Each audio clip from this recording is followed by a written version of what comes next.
had something to do with Wallace's assassination, because I grew up with the Wallace family, so I think Nixon definitely had something to do with that.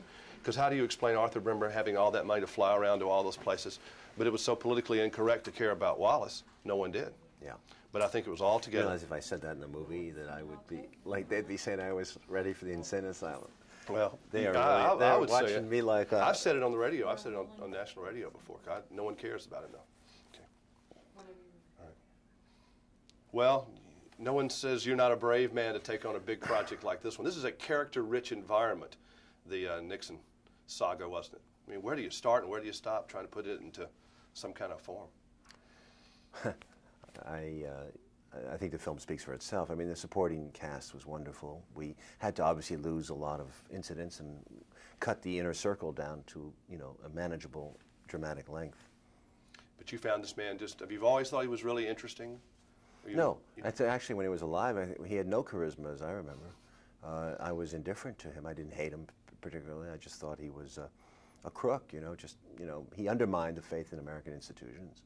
And he did this country a lot of damage in Watergate. And at that time, you know, I was very grateful to see him get out. Ford looked like a real hero until he pardoned Nixon. But, you know, over time, he's a contradictory man, and he's a fascinating individual when you study his life. The idealism that comes from his mother and father, you know, which was always in conflict with his corruption, it makes for a good character. His anger at the world, his rage, his emotional repression, the inability to, you know, feel loved. Let's say that Pat loved him, of course. She said she did. But that there was not enough. There was something that was lacking, his daughters or whatever. It didn't seem to satisfy him. There was a grimness, a discontent in him. Many times when I'm in the court of Oliver Stone, I know what the verdict is when I'm through. I don't know that you came down with a verdict on Nixon. No, I think, you know, it's a portrait. It speaks for itself. You know, you take from it what you will. Yeah, I think we thread there's a balance. We thread I guess the middle. We take a centrist position, which many people feel Nixon was.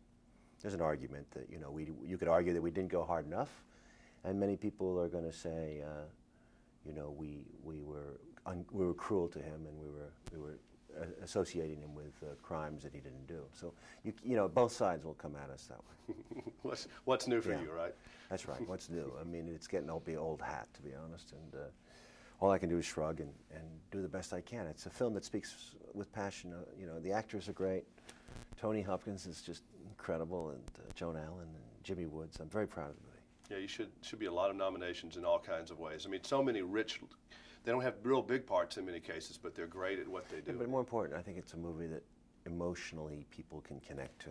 You know, it's like Platoon was, and Born on the 4th of July. You know, it's a movie that makes you care, and even for a guy that you didn't know you would ever care about. Hoover, to me, is the most interesting character in government that really hasn't been fleshed out a lot. There's a lot there for someone to make a movie about, isn't there? Hoover's a great story. I developed Kurt Gentry's book for quite a while. In fact, I abandoned that in order to do Nixon because I thought that I had more of a handle on Nixon than I did on Hoover, who eludes me as a character. He is a, you know, it's a horrible life.